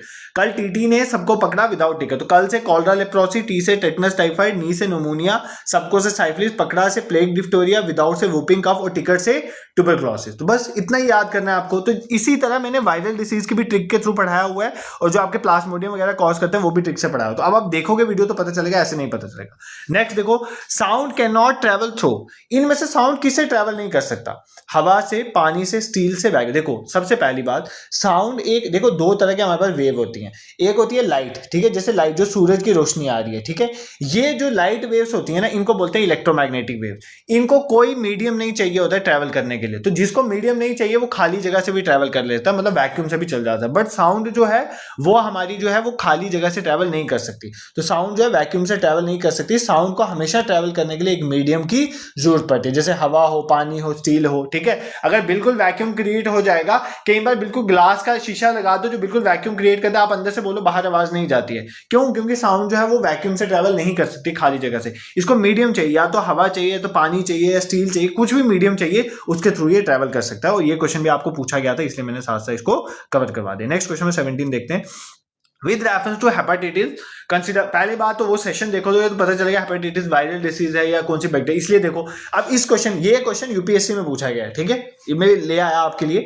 तो हेपेटाइटिस जो है वो वायरस कॉज करता है। तो अगर आपने वो वीडियो देखी होती तो आपको पता चल जाता कि वायरल डिसीज है कौन सी। तो पहली बात, हेपेटाइटिस एक वायरस ही कॉज करता है। देखो हेपेटाइटिस की बहुत टाइप्स होते हैं। हेपेटाइटिस ए नाम सुना होगा आपने, बी, सी, डी, ई, ये बहुत कॉमन हो गया अब डिसीज। और ये लीवर को इफेक्ट करता है। बिल्कुल, जो हेपेटाइटिस है ना, इसकी वजह से क्या होता है, लीवर में सोजन आ जाती है, ठीक है, लीवर इन्फ्लेमेशन हो जाता है, ठीक है। तो बिल्कुल ये कौन सी है, एक अफेक्ट करता है लीवर को, ठीक है, लीवर इन्फ्लेमेशन होती है। तो दोनों स्टेटमेंट यहाँ पर करेक्ट है। पहली बात ये वायरस कॉज करता है, और दूसरी बात जो है ये अफेक्ट करता है लीवर को। आपके लिए क्वेश्चन देता हूं, हेपेटाइटिस कौन सा वायरस कॉज करता है, ठीक है, ये आप मुझे कमेंट सेक्शन में बताओगे। नेक्स्ट क्वेश्चन में 18 देखो। Which of the following is a greenhouse gas? इनमें से कौन सी ग्रीन हाउस गैस है? Carbon dioxide, methane, nitrogen. भाई ये सारी ही प्राइमरी ग्रीन हाउस गैसेज हैं। ये सारी ही प्राइमरी ग्रीन हाउस गैसेज है, मतलब ये सारी जो है वो क्या करती हैं, ये सारी जो है ग्रीन हाउस इफेक्ट कॉज करती हैं। ग्रीन हाउस मतलब ये ऐसी गैसेज हैं, देखो जब भी सूरज से गर्मी आती है ना, इंफ्रारेड रेज आती हैं, धरती में पड़ती हैं, ठीक है, उसके बाद जब ये रिफ्लेक्ट होकर वापस जा रही होती है ना, ये उनको रोक लेती हैं। इसकी वजह से ग्लोबल वार्मिंग होती है। तो ये सारी ग्रीन हाउस गैसेज हैं, ये तीनों ही हैं इसमें, ठीक है, ये तीनों ही मेन आती है प्राइमरी ग्रीन हाउस गैसेज में। कार्बन डाइऑक्साइड भी, मीथेन भी और निट्रस ऑक्साइड में, ये भी आप याद कर सकते हो। क्वेश्चन नंबर 19 देखो। Ozone depletion is mainly caused by. Ozone depletion mainly कौन कॉज करता है? Carbon dioxide, sulphur dioxide, chlorofluorocarbon. कौन कॉज करता है? Carbon dioxide, sulphur dioxide, chlorophyll. देखो सबसे पहली बात, ओजोन जो डिप्लीशन है वो सबसे पहली बात जो किसने डिटेक्ट किया था, ये क्वेश्चन कई बार पूछा गया एग्जाम में। तो ब्रिटिश साइंटिस्ट, ये पूछा कौन से साइंटिस्ट ने डिटेक्ट किया था? ब्रिटिश साइंटिस्ट जो है उन्होंने बेसिकली एंटार्क्टिका के ऊपर जो है देखा था सबसे पहले कि ओजोन होल जो है क्रिएट हुआ है, ओजोन लेयर हमारी डिस्ट्रॉय। ओजोन लेयर जो है स्ट्रेटोस्फेयर में जो हमें प्रोटेक्ट करती है from the harmful rays from the sun. तो ये कहां पर है? स्ट्रेटोस्फेयर में। बट इन्होंने देखा कि एंटार्क्टिका में ओजोन लेयर जो है वो टूट रही है। ब्रिटिश साइंटिस्ट सबसे पहले इन्होंने इसको पब्लिश किया एक न्यूज़पेपर में, 1985 की ये बात है, ठीक है। तो ओजोन होल की बात हुई सबसे पहले, ठीक है। अब इसमें देखा गया जो सबसे ज्यादा ओजोन डिप्लीट कर रहा है वो था क्लोरोफ्लोरोकार्बन। क्या? CFCs, क्लोरोफ्लोरोकार्बन सबसे ज्यादा जो है इसको जो है वो तबाह कर रहे थे। फिर हमने क्या किया, फिर हमने एक प्रोटोकॉल लाया जिसका नाम है मॉन्ट्रियल प्रोटोकॉल। कौन सा लाया? Montreal protocol. मॉन्ट्रियल प्रोटोकॉल सबसे पहली बार मॉन्ट्रियल प्रोटोकॉल कब अडॉप्ट हुआ था? 16 सितंबर। ये डेट आपको याद रखनी, इसलिए 16 सितंबर को ओजोन डे बनाते हैं। 1987 को हम मॉन्ट्रियल प्रोटोकॉल जो है अडॉप्ट हुआ था, इसलिए हम इसको क्या ओजोन डे बनाते हैं, ठीक है। और इसको पूरी की पूरी जो 197 यूएन जो कंट्रीज थी ना, उन सब ने इसको रेटिफाई किया था, इसलिए बहुत सक्सेसफुल है प्रोटोकॉल। इसमें हमने ये बोलता है हम क्लोरोफ्लोरोकार्बन की प्रोडक्शन वगैरह कम कर देंगे, इसको पूरा खत्म कर देंगे, ठीक है। और हम इसमें सक्सेसफुल भी रहे, ओजोन होल भी फिल हो रहा है, ठीक है, हो गया है, ठीक है। तो ओजोन डिप्लीशन जो है वो किसकी वजह से कॉज होती है? मेनली क्लोरोफ्लोरोकार्बन की वजह से। ये बहुत सिंपल क्वेश्चन था, तुम कब से पढ़ते आ रहे हो, अब ये क्वेश्चन नहीं आता तो फिर क्या फायदा इन्वायरमेंट वगैरह पढ़ने का? इन्वायरमेंट के सेशन जाके देख लेना, आपको कवर हो जाएगा। नेक्स्ट देखो क्वेश्चन नंबर 20 आपका क्या कहता है? विच of the following is the SI unit of luminous intensity? भाई अब ये क्वेश्चन नहीं कर पाओ तो फिर क्या फायदा है, ठीक है। कैंडिला अभी बताया, ल्यूमिनस इंटेंसिटी का कैंडिला। जूल जो है एनर्जी, कोई भी फॉर्म ऑफ एनर्जी है वो किस में कैलकुलेट होगी? वो जूल में कैलकुलेट। कोई भी फॉर्म ऑफ एनर्जी है वो किस में कैलकुलेट होगी? वो जूल में कैलकुलेट। एम्पेयर जो है वो किसके? करंट की यूनिट, हमने ऑलरेडी देख ली है, ठीक है, इसमें तो दिक्कत नहीं हो जाए। क्वेश्चन 21 देखो। The product formed as a result of anaerobic respiration. Anaerobic, an जहां एरोबिक होता है ऑक्सीजन, तो एन मतलब ऑक्सीजन की एब्सेंस में। तो जो भी रिस्पायरेशन ऑक्सीजन की एब्सेंस में होती है, एब्सेंस ऑफ ऑक्सीजन में, हमारे जो माइटोकॉन्ड्रिया के अंदर होती है ना, वो ऑक्सीजन की प्रेजेंस में होती है। तो उसमें क्या बनता है? उसमें आपके कार्बन डाइऑक्साइड बनता है, वाटर बनता है, एनर्जी बनती है। जो ऑक्सीजन की एब्सेंस में होती है, यीस्ट में, उसमें क्या बनता है? उसमें बनती है शराब, अल्कोहल। तो carbon dioxide, alcohol is the correct answer, ठीक है भाई। अगर आप तुम्हें वो सेशन नहीं याद है लाइफ प्रोसेस का, तो मैं क्या करूं, मैंने आपको एक डायग्राम के थ्रू पूरा समझाया था, वापस बता देता हूं। जो हमारा ग्लूकोज होता है ना, ग्लूकोज में 6 कार्बन मॉलिक्यूल होते हैं। कितने होते हैं? 6। सबसे पहले ये टूटता है पाइरूवेट में। किसमें टूटता है? पाइरूवेट में। ये भाई ये एग्जाम के लिए डायग्राम अच्छे समझ लेना।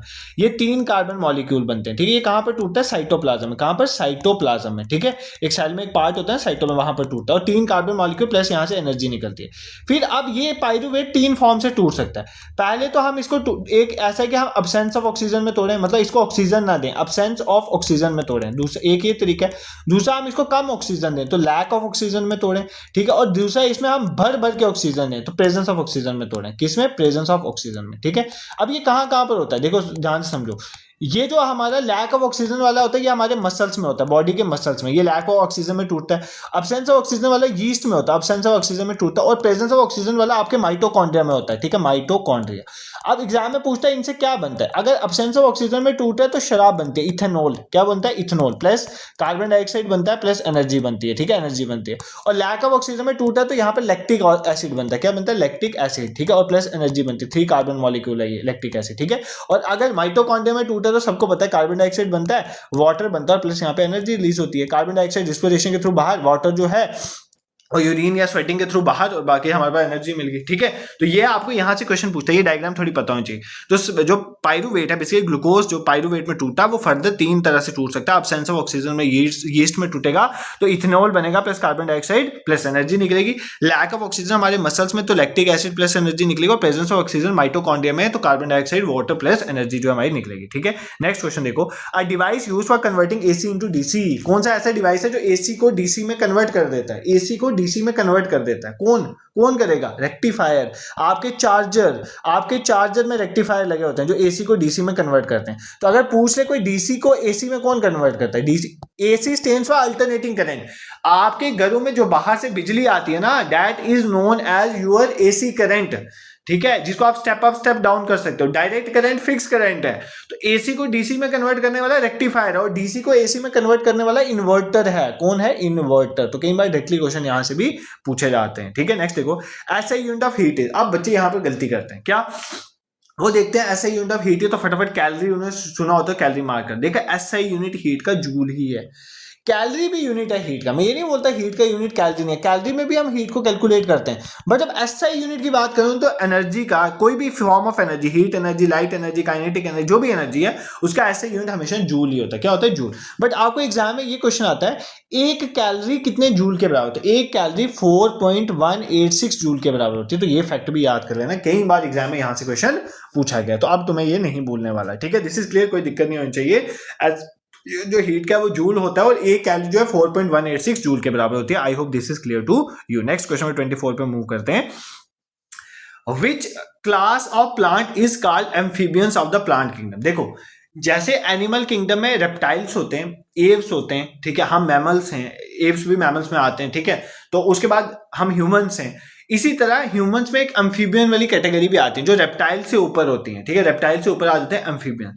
बट प्लांट्स के अंदर एम्फीबियन किसको बोला जाता है? ट्रिडोफाइटा, जिम्नोस्पर्म, ब्रायोफाइटा या एंजियोस्पर्म। तो ये क्वेश्चन जिनमें भी जिनके टॉपिक में classification of plants and animals है या इस तरह के डायरेक्टली क्वेश्चन कई बार एग्जाम में पूछे गए, तो क्लासिफिकेशन ऑफ प्लांट्स और एनिमल अच्छे से देखना है। एम्फीबियन जो है ब्रायोफाइटा को बोला जाता है। किसको बोलता है? ब्रायोफाइटा, ठीक है। देखो, मैं आज थोड़ा प्लांट का आपको बता देता हूँ क्लासिफिकेशन, ठीक है, फिर हम कभी एनिमल्स की भी समझ लेंगे क्योंकि यहाँ से क्वेश्चन है। देखो, प्लांट्स को हम कैसे डिवाइड करते हैं? प्लांट्स के सबसे पहले हम डिवाइड करते हैं कि वो प्लांट्स, ठीक है, अच्छी खासी जगह ढूंढते हैं यार, ये यहाँ पे नहीं होगा, यहाँ पे देखते हैं, इसको तो जूम इन कर लेते हैं ताकि यहाँ पे कवर हो जाए, ठीक है। यहाँ पे देखते हैं। देखो, सबसे पहले मैं प्लांट्स की बात कर रहा हूँ। प्लांट्स को अगर मैं, देखो ध्यान से सुनना, प्लांट्स को हम फर्दर डिवाइड करते हैं। अगर प्लांट्स की डिफरेंशिएटेड बॉडी नहीं है, मैं शॉर्टकट में लिख रहा हूँ, एनसीईआरटी में आपको मिल जाएगा, do not have differentiated body. अगर उसकी बॉडी को आप डिफरेंशिएट नहीं कर सकते हो, ऐसा प्लांट है, उनको हम बोलेंगे थैलोफाइटा। क्या बोलेंगे? थैलोफाइटा। क्या बोलेंगे? थैलोफाइटा। इसको छोड़ के बाकी सारे जो होते हैं ना, उनकी डिफरेंशिएटेड बॉडी होती है। कौन सी बॉडी होती है? डिफरेंट, मतलब उनके हर बॉडी पार्ट को आप डिफरेंशिएट कर सकते हो, ठीक है। इनको फिर हम 2 फर्दर पार्ट्स में डिवाइड कर देते हैं। जिनके वेस्कुलर टिश्यू स्पेशलाइज्ड, जिनके पास वेस्कुलर टिश्यू नहीं होते हैं, वेस्कुलर टिश्यू एब्सेंस है, जहां पे जिसके वेस्कुलर टिश्यू एब्सेंस है, मैं यहां पे लिख देता हूं, जिसमें वेस्कुलर टिश्यू एब्सेंस नहीं, उनको बोलते हैं ब्रायोफाइटा। क्या बोलते हैं? ब्रायोफाइटा, जिसकी हम बात कर रहे थे अभी, ठीक है, इनको क्या बोलते हैं? ब्रायोफाइटा। और जिनमें वेस्कुलर टिश्यू प्रेजेंस है, उनकी प्रेजेंस है वेस्कुलर टिश्यू, इनको फर्दर अब आगे हम 2 पार्ट्स में डिवाइड कर देते हैं, ठीक है। एक को बोलते हैं हम, देखो इसको फर्दर दो पार्ट्स में डिवाइड किया, एक बार मुझे बनाने दो फिर मैं समझा दूंगा। दो पार्ट, एक तो जो आगे डू नॉट प्रोड्यूस सीड, क्या जो सीड प्रोड्यूस नहीं करते, डू नॉट प्रोड्यूस सीड, जो सीड नहीं बनाते, डू नॉट प्रोड्यूस सीड, ठीक है। इस जो सीड प्रोड्यूस नहीं करते उनको बोलते हैं ट्रीडोफाइटा, क्या बोलते हैं, ट्रीडोफाइटा, ट्रीडोफाइटा, ठीक है। और दूसरी तरफ आगे जो सीड प्रोड्यूस करते हैं, प्रोड्यूस सीड, जो प्रोड्यूस करते हैं सीड को। अब जो सीड प्रोड्यूस करने वाले हैं वो फर्दर दो तरह के हैं, ठीक है। जो सीड प्रोड्यूस करने वाले हैं ना, जिनको आप फेनिरोगम्स कहते हैं, क्या बोलते हैं, फेनिरोगम्स।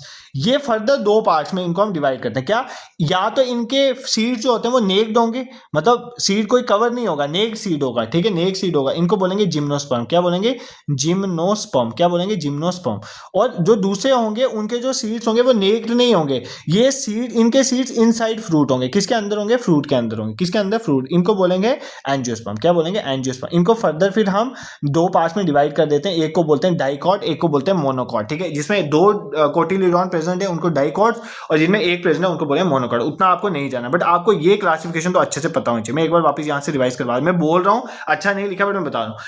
प्लांट्स को डिवाइड करते हैं, अगर प्लांट की डिफरेंशिएटेड बॉडी नहीं है तो उसको बोलेंगे थैलोफाइटा प्लांट्स। कौन से आ जाएंगे वो, थैलोफाइटा में, उसमें सारे थैलोफाइटास आ जाएंगे। जिनकी डिफरेंशिएटेड बॉडी है उनको फर्दर दो पार्ट में डिवाइड करते हैं। अगर बॉडी डिफरेंशिएटेड है बट वेस्कुलर टिश्यू नहीं है तो वो आएंगे ब्रियोफाइटा। बॉडी डिफरेंशिएटेड और वेस्कुलर टिश्यू भी प्रेजेंट है, फिर यहाँ पर दो पार्ट आ जाते हैं। एक आ जाते हैं उनमें जो सीड प्रोड्यूस नहीं करते उनको बोलते हैं ट्रीडोफाइटा, जो सीड प्रोड्यूस करते हैं उनको बोलते हैं फेनिरोगम्स। इन फेनिरोगम्स को फर्दर हम दो पार्ट्स में डिवाइड करते हैं। जिनके सीड्स नेक्ड हैं, कवर नहीं है, उनको बोलेंगे जिम्नोस्पर्म, और जिनके सीड्स जो है कवर हैं फ्रूट के अंदर उनको बोलेंगे एंजियोस्पर्म। फिर एंजियोस्पर्म को फर्दर दो पार्ट्स में डिवाइड करते हैं। अगर इनमें दो कोटिलिडॉन प्रेजेंट हैं तो उनको बोलेंगे डाइकॉट।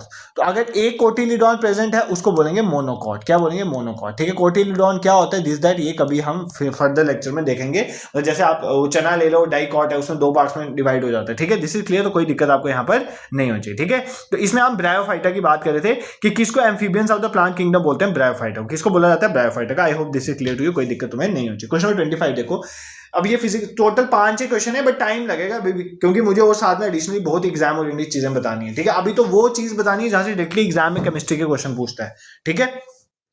अभी बोलोगे तो एक और सेशन ऐसा ले लेंगे जिसमें अच्छे से ये चीजें कवर हो जाए, क्योंकि जनरल साइंस बहुत वास्ट है, कहीं से भी क्वेश्चन पूछ सकता है। बट जैसे हम इस तरह से पढ़ रहे हैं ना, क्वेश्चन के साथ साथ बहुत सारी एडिशनली एग्जाम चीजें, तो चीजें धीरे धीरे हो रही है। और ये कोई पहला सेशन नहीं है, जनरल साइंस के प्लेलिस्ट में बहुत कुछ पढ़ा। अगर कोई भी टॉपिक आपको पढ़ना है ना, आप लिखो, वहां पर आपको मिल जाएगा, कुछ ना कुछ मिल जाएगा हमारे यूट्यूब चैनल पे। देखो gravitational force is maximum at which of the following places. देखो ग्रेविटेशनल फोर्स सबसे ज्यादा कहां पर होगी, इक्वेटर पे, tropic of cancer, tropic of capricorn या पोल। भाई ये क्वेश्चन बहुत पूछता है, क्यों पूछता है, देखो सिंपली ग्रेविटेशनल फोर्स का फॉर्मूला होता है G(m1 m2 बाय r), के बचपन से पढ़ा होगा, कुछ नहीं है।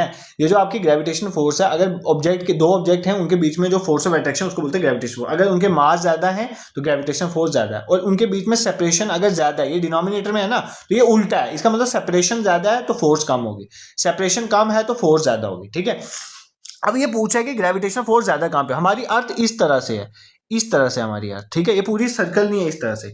ये हमारा आ जाता है इक्वेटर, ये हमारा आ जाता है पोल, ठीक है। अब खुद देखो, दिमाग लगाओ कि क्या यहां से इक्वेटर पास है कि पोल पास है, ठीक है। डिस्टेंस किसका काम है, इसका डिस्टेंस कम है कि ये वाला डिस्टेंस, स्मॉल आर कम है या कैपिटल आर कम है, स्मॉल आर कम है। तो इसका मतलब मैंने आपको अभी बताया कि जहां पर डिस्टेंस कम है, जहां पर डिस्टेंस कम है वहां पर फोर्स ज्यादा है, क्योंकि उल्टा रिलेशन है ना डिनोमिनेटर में। ये देखो ना, F is inversely proportional to R square है, इसका मतलब आर जहां पर कम होगा वहां पर फोर्स ज्यादा होगी।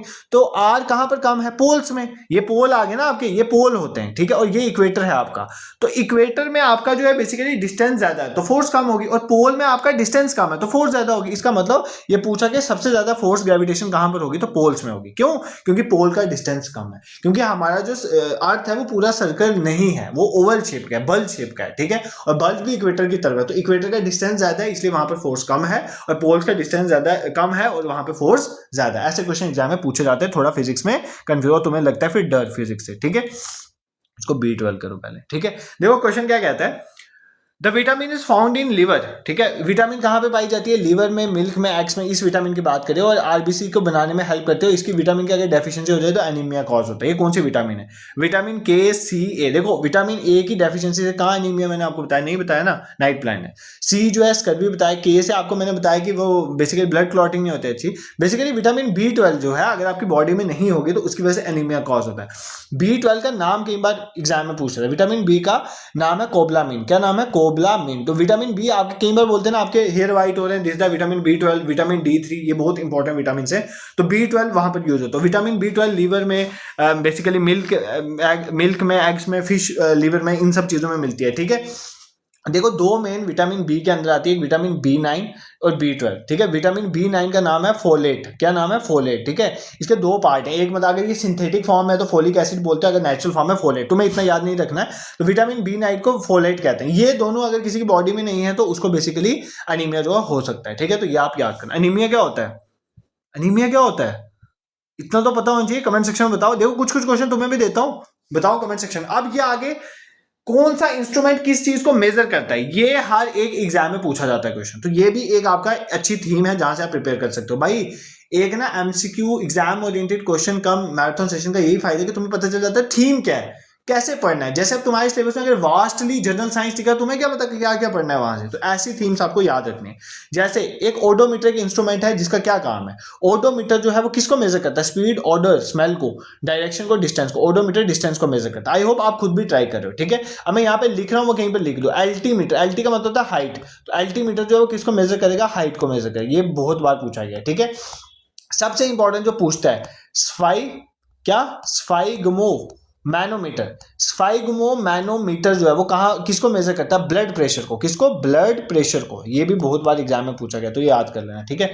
फिर हाइग्रोमीटर, हाइग्रोमीटर मीटर होता है मेजरमेंट, हाइग्रो होता है मॉइस्चर। तो हाइग्रोमीटर जो है वो देखता है कि मॉइस्चर कितना है हमारे एटमॉस्फेयर में। मॉइस्चर कंटेंट लिख रहा हूँ इन द एटमॉस्फेयर, ठीक है, ये पूछता है। फिर फैथोमीटर, फैथोमीटर देखता है बेसिकली ओशन की डेप्थ कितनी है। तो ओशन की डेप्थ ये वो बता रहा हूँ जो एग्जाम में पूछता है। ओशन की डेप्थ देखना, ऐसे तो बहुत है और सिंपल वाले तो आपको पता ही है। स्पीडोमीटर तो सिंपल आपको पता है, स्पीड मेजर करने के लिए हम इसका यूज करते हैं, ठीक है। और अगर एटमॉस्फेयर का प्रेशर देखना हो तो बैरोमीटर। तो क्योंकि बार जो है प्रेशर का यूनिट है ना, तो बैरोमीटर जो है वो किसका उसके यूज करके हम एटमॉस्फेरिक प्रेशर को कैलकुलेट कर सकते हो। भाई ये चीजें आपको पढ़नी है, यहां से क्वेश्चन आते हैं एग्जाम में। क्या? एल्टीमीटर जो है उसकी हेल्प से आप हाइट देख सकते हो। स्फाइगमो मैनोमीटर की हेल्प से आप ब्लड प्रेशर देख सकते हो। हाइग्रोमीटर से आप देख सकते हो कि मॉइस्चर कंटेंट कितना है आपके एटमॉस्फेयर में। फैथोमीटर से आप ओशन की डेप्थ देख सकते हो। स्पीडोमीटर से आप स्पीड कैलकुलेट कर सकते हो। एटमॉस्फेरिक प्रेशर में आप बैरोमीटर का यूज कर सकते हो, ठीक है। ये आपको देखना। नेक्स्ट देखो क्वेश्चन नंबर 28 क्या कहता है? The unit of sound is, sound का पूछ रहा है। साउंड को किसमें कैलकुलेट करते हो? हर्ट्ज में, वेव नंबर, डेसिबल में या सीएम में, ठीक है, सेंटीमीटर में। तो किसमें साउंड को हम मेजर करते हैं? करो ना, खुद भी तो ट्राई करो क्वेश्चन। साउंड को डेसिबल में, किसमें कैलकुलेट करते हैं? डीबी, डेसिबल में, ठीक है। हर्ट्ज में फ्रीक्वेंसी को कैलकुलेट करते हैं, फ्रीक्वेंसी। और दो चीजें यहां से, एक देखो बच्चों को बहुत ज्यादा कंफ्यूजन होती है। देखो आपको एग्जाम में पूछता है पिच किस पे डिपेंड करती है? पिच डिपेंड करती है फ्रीक्वेंसी में। किस पे डिपेंड करती है? फ्रीक्वेंसी में, ठीक है। और लाउडनेस डिपेंड करती है एम्पलीट्यूड में। लाउडनेस डिपेंड करती है एम्पलीट्यूड। जैसे जैसे मेरी आवाज है तो वो थोड़ी ना ऐसे लाउड आवाज है, उसमें एम्पलीट्यूड हाई है, ठीक है। पिच होती है, पिच मतलब फ्रीक्वेंसी होता है, फ्रीक्वेंसी का मतलब होता है तीखी आवाज। तो पिच मतलब होता है जहां पर जिसकी भी तीखी, जैसे कुछ लड़कियों की आवाज बहुत तीखी होती है, ठीक है। जब वो ऐसे, जैसे श्रेया घोषाल है वो गाती है, वो तीखी आवाज है, ठीक है। तो पिच मतलब फ्रीक्वेंसी पे डिपेंड करते हैं और लाउडनेस जो है एम्पलीट्यूड पे डिपेंड करती है। कई बार ये क्वेश्चन एग्जाम में आया है कि पिच जो है वो किसी ऊपर डिपेंड करती है। लाउडनेस, एम्पलीट्यूड ऐसे 4-5 दे रहे हैं। तो पिच हमेशा फ्रीक्वेंसी के ऊपर डिपेंड करती है और लाउडनेस हमेशा एम्पलीट्यूड के ऊपर डिपेंड करती है। मेल की आवाज जो है वो लाउड होती है और फीमेल की आवाज में पिच हाई होती है, ठीक है। This is clear. तो यहाँ से भी आप देख सकते हो। 2 क्वेश्चन रह गए, अच्छे से कवर कर लो, ठीक है, क्योंकि ये इंपॉर्टेंट क्वेश्चन। और जो 30th क्वेश्चन है वो इस पूरे सेशन का सबसे इंपॉर्टेंट क्वेश्चन है, उसके साथ मैं बहुत चीजें बताऊंगा। नेक्स्ट देखो, what is the other name of the Galileo's law of inertia. देखो 3 लॉ है मोशन के हमारे पास, ठीक है। एक न्यूटन फर्स्ट लॉ, न्यूटन ने first law of motion, second law, third law of motion. देखो फर्स्ट लॉ को बोलते हैं लॉ ऑफ इनर्शिया, ठीक है। फर्स्ट लॉ को बोलते हैं लॉ ऑफ इनर्शिया। पहला लॉ ये कहता है कि इस यूनिवर्स में अगर कोई भी चीज रेस्ट में है वो रेस्ट में ही रहेगी, कोई भी चीज मोशन में है तो मोशन में ही रहेगी।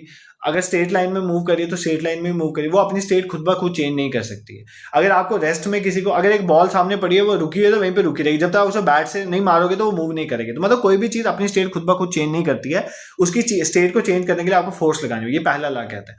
और इसी को लॉ ऑफ इनर्शिया भी कहते हैं। सेकंड लॉ आपका कहता है कि जो बेसिकली जो भी आप स्टेट चेंज होगी वो किसकी वजह से होगी, फोर्स की। तो फोर्स कितनी होती है, जितना चीज का मैग्नीट्यूड चेंज होता है ना टाइम के साथ, मोमेंटम चेंज होगा उतनी फोर्स होती है। तो यहां से हम फोर्स का फॉर्मूला निकालते हैं मास इनटू एक्सेलरेशन। तो यहीं से ये न्यूटन सेकंड लॉ से निकलता है। न्यूटन थर्ड लॉ आपका कहता है to every action there is equivalent opposite reaction. मतलब जितना एक ऑब्जेक्ट दूसरे ऑब्जेक्ट के ऊपर फोर्स लगाएगा, दूसरा ऑब्जेक्ट भी पहले ऑब्जेक्ट के ऊपर उतनी ही फोर्स लगाएगा, दोनों की डायरेक्शन अपोजिट होगी। ठीक है, मतलब जितना ए बी पे फोर्स लगाएगा उतनी फोर्स बी ए पे लगाएगा, बट दोनों की डायरेक्शन अपोजिट। अपोजिट डायरेक्शन को बताने के लिए हम माइनस साइन का यूज करते हैं। ठीक है, वेक्टर में अपोजिट डायरेक्शन मतलब जब हम जहां पे डायरेक्शन की बात होती है, अपोजिट डायरेक्शन को बताने के लिए हम माइनस साइन का यूज करते हैं, इसलिए मैंने यहाँ पे माइनस लिखा। मतलब अगर दो ऑब्जेक्ट हैं वो एक दूसरे के ऊपर फोर्स लगा रहे हैं तो हमारा न्यूटन थर्ड लॉ कहता है वो इक्वल फोर्स लगाएंगे। जितनी देखो सिंपली समझो, अगर सन है हमारा, सन बहुत पावरफुल है, उसकी ग्रेविटी बहुत ज्यादा, बट वो अर्थ को अपने अंदर ही क्यों नहीं समा लेता, क्योंकि सन अर्थ के ऊपर उतनी फोर्स लगा रहा है जितनी अर्थ उसके ऊपर लगा रही है, इसी वजह से। तो इसका मतलब जितना एक ऑब्जेक्ट दूसरे ऑब्जेक्ट पे फोर्स लगाता है, दूसरा ऑब्जेक्ट भी पहले पे उतनी फोर्स लगाता है, बट डायरेक्शन क्या होती है, अपोजिट। ऐसे क्वेश्चन एग्जाम में आते हैं। इसमें थोड़ा घुमा फिर आगे पूछ लेता हूं, वो मैं आपको नेक्स्ट क्वेश्चन में कभी डिस्कस कर लूंगा। ठीक है, एक कोई कंप्लीट नहीं हुई है जनरल साइंस के मैराथन सेशन, ये आप पे डिपेंड करे। आप मुझे कमेंट सेक्शन में बढ़ चढ़ के बोलोगे कि एक आधा सेशन और चाहिए, क्योंकि जितना आपकी डिमांड होती है उसी हिसाब से चीजें होती हैं, इस पे भी सेशन लाएंगे। नेक्स्ट देखो, what is the name of the compound having the formula CH3 लिखो पहले यहाँ पे, CH3CH2OH। CH3CH2OH ये किसका फॉर्मूला है, किसका फॉर्मूला, इथेनॉल का, एसिटिक एसिड का, क्लोरोफॉर्म का या मीथेन का, किसका फॉर्मूला। देखो सिंपली, अगर कहीं पर भी एक कार्बन है ना तो वहां पर मिथ वर्ड आएगा। ठीक है, क्या आएगा, मिथ वर्ड। अगर कार्बन 2 है तो वहां पर क्या आएगा, इथ। क्या आएगा, इथ। अगर कार्बन 3 है वहां पर क्या आएगा, प्रोप। क्या आएगा, प्रोप। अगर कार्बन 4 है वहां पर आता है बुट। अगर कार्बन 5 है वहां पे आता है पेंट। 6 हेक्स आएगा, 7 है हेप्ट आएगा, 8 है ऑक्ट आएगा। ठीक है, तो बेसिकली आपका यहाँ पर क्या पूछ रहा है कि इनमें से कौन सा जो है कंपाउंड है जिसका फॉर्मूला है CH3CH2OH। देखो ये फॉर्मूला बेसिकली CH3CH2OH ये फॉर्मूला होता है इथेनॉल का। किसका फॉर्मूला होता है, इथेनॉल का। ठीक है, ये आपको याद है CH3CH2, क्योंकि 2 है ना यहाँ पे, एक कार्बन ये कार्बन ये, तो 2 कार्बन वाला इथ है, तो इसका मतलब यहाँ पे इथेनॉल, या इसको इथाइल एल्कोहल भी कहते हैं। क्या बोलते हैं, इथाइल एल्कोहल। तो ये आपको याद है, किसका फॉर्मूला, इथेनॉल का। इथाइल एल्कोहल भी आप याद कर सकते हो। ठीक है, ऐसे क्वेश्चन एग्जाम में आते हैं। अब जैसे एसिडिक एसिड है, इसका फॉर्मूला क्या है, इसका फॉर्मूला है CH3COOH। ये एग्जाम में क्वेश्चन पूछता है। एसिडिक एसिड का फॉर्मूला क्या है, CH3COH। इसको इथेनोइक एसिड भी क्या बोलते हैं, क्या बोलते हैं, इथेनोइक एसिड। तो एग्जाम में पूछे इथेनोइक एसिड का फॉर्मूला CH3COH, इसको एसिडिक एसिड भी कहते हैं। ठीक है, उसका मीथेन का फॉर्मूला CH4 है, सिंपल है, मीथेन का फॉर्मूला CH4 है। क्लोरोफॉर्म का भी कई बार फॉर्मूला पूछा है, CHCl3। क्या फॉर्मूला है, CHCl3। किसका है, क्लोरोफॉर्म का। ये भी आप देख लेना। अब मैं आपको कुछ ना इंपॉर्टेंट से फॉर्मूलेस बताइए, क्वेश्चन और भी मैंने डाले थे, बट आज तो इतना ही देखेंगे। अगर आप बोलोगे तो किसी और सेशन में कवर कर लेंगे, लेकिन अभी ये सेशन कंप्लीट नहीं हुआ है। मुझे आपको इंपॉर्टेंट फॉर्मूलाज बताने जो डायरेक्टली एग्जाम में आपको पूछता है। जैसे स्टार्ट करते हैं, जैसे आपको बेकिंग सोडा पूछेगा। बेकिंग सोडा भाई ये केमिस्ट्री का सबसे इंपॉर्टेंट, इसको ना मैं आपको शेयर भी कर दूंगा अपने व्हाट्सएप या टेलीग्राम पे। ठीक है, बेकिंग सोडा का फॉर्मूला, बेकिंग सोडा को सोडियम बाइकार्बोनेट बोलते हैं, इसका फॉर्मूला होता है NaSCO3। ये एग्जाम में पूछता है। फिर आपको पूछता है ब्लू विट्रॉइल किसको बोला जाता है, ब्लू विट्रॉइल। ब्लू विट्रॉइल जो है इसको बोला जाता है कॉपर सल्फेट को। किसको बोला जाता है, कॉपर सल्फेट को। किसको, कॉपर सल्फेट। ठीक है, तो इसका फॉर्मूला क्या होता है, CuSO4, कॉपर सल्फेट .XH2O। ठीक है, X टाइम H2O मतलब वाटर इसमें होगा। ये आपको एग्जाम में पूछता है। ठीक है, इसलिए बता रहा हूं। फिर आपको ब्लीचिंग पाउडर का फॉर्मूला पूछेगा। Bleaching powder, bleaching powder, bleaching powder basically बोलते हैं कैल्शियम ऑक्सीक्लोराइड को, CaOCl2। इसको क्या बोलते हैं, कैल्शियम ऑक्सीक्लोराइड। ठीक है, तो ब्लीचिंग पाउडर इसका जो जो बोल रहा हूं वो लिखते भी चलो। ठीक है, सारी चीजें मैं थोड़ी लिखवाऊंगा। फिर कॉस्टिक सोडा, इसका भी पूछता है। Caustic soda sir sodium hydroxide को बोलते हैं, NaOH, सोडियम हाइड्रोक्साइड। तो कॉस्टिक सोडा किसको बोला जाता है, सोडियम हाइड्रोक्साइड का। ठीक है, क्लोरोफॉर्म हमने देख लिया। फिर ड्राई आइस एक एग्जाम में पूछता है, बहुत बार पूछता है। Dry ice, dry ice basically क्या है, कुछ नहीं है, सॉलिड कार्बन डाइऑक्साइड को ड्राई आइस बोलते हैं। सॉलिड कार्बन डाइऑक्साइड मतलब एक तरह की कार्बन डाइऑक्साइड है, सॉलिड कार्बन डाइऑक्साइड को हम ड्राई आइस कहते हैं। तो ये भी आपको याद रखना। ठीक है, ये भी एग्जाम में पूछता है। नेक्स्ट, एक जैसे हमने ब्लू विट्रॉइल देखा ना, एक ग्रीन विट्रॉइल भी पूछता है। क्या पूछता है, ग्रीन विट्रॉइल। जैसे वो जो है इसमें विट्रॉइल में, ग्रीन विट्रॉइल में क्या होता है, फेरस सल्फेट। क्या होता है, फेरस सल्फेट। FeSO4 होगा प्लस इसमें भी वाटर होगा। जैसे हमने ये देखो ना, ध्यान से देखो, ब्लू विट्रॉइल में कॉपर सल्फेट था प्लस वाटर ऐड था, तो ग्रीन विट्रॉइल में भी फेरस सल्फेट है प्लस इसमें भी वाटर जो है 7 टाइम्स वाटर के मॉलिक्यूल इसमें भी ऐड होते हैं, तो ये भी आपको याद रखना है, ठीक है। फिर जैसे लॉफिंग गैस है उसको निट्रस ऑक्साइड बोलते हैं, वो हमने ऑलरेडी पढ़ा हुआ है, ठीक है। फिर कई बार ना हैवी वाटर का फॉर्मूला पूछ लेता है, क्या पूछ लेता है, हैवी वाटर का फॉर्मूला।